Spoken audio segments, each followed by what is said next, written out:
Alors, il y avait une émission ce matin, lundi matin, avec philosophie, comme ça s'appelle maintenant, mais un peu étrange. Parce qu'avec philosophie, ça emploie le mot philosophie dans un sens qui n'est pas le mot de la philosophie. C'est quelqu'un qui est philosophe, oui, je fais de la philosophie. Oui, bon, c'est une façon de parler de stoïcisme, etc. Bon, passons. Et il y avait Jacques Attali, etc. Et on confond dans le débat, de mon point de vue, la technique et la super technique.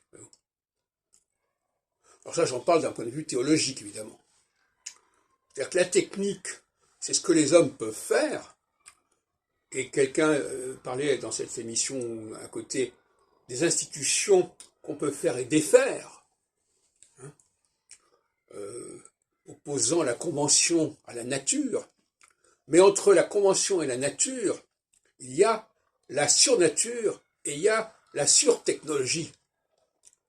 Et il va bien falloir en prendre conscience un jour ou l'autre, même si ça a déjà été exprimé d'une manière ou d'une autre dans le passé par tel et tel discours religieux. Bon, c'est à vérifier d'ailleurs.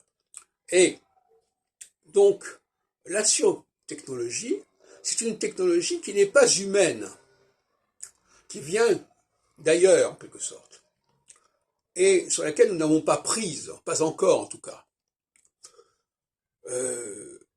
Et mettre sur le même pied la technologie et la surtechnologie, c'est une erreur. Par exemple, le génie, enfin le leader, par exemple, le leader, c'est une création de la surtechnologie, pour moi. Et donc, on ne peut pas le remplacer. Il appartient à un autre temps, à un autre espace, une autre dimension. L'astrologie, toutes les structures astrologiques cycliques, elles appartiennent à la surtechnologie. On ne peut pas soi-même les transformer, les modifier. De même qu'à la limite, le rapport entre le masculin et le féminin, l'homme et la femme, relève en partie, à mon avis, de la surtechnologie. Et là encore, on est impuissant à le modifier, à le changer. Donc il y a une sorte d'icarisme, de prométhéisme, à croire qu'on peut tout changer, qu'on peut faire et défaire à volonté tout ce qui se passe.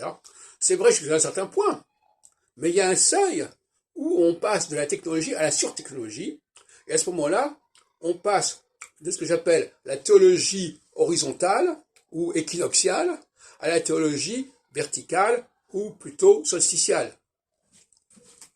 C'est-à-dire à la théologie du christianisme qui est en dialectique avec la théologie du judaïsme.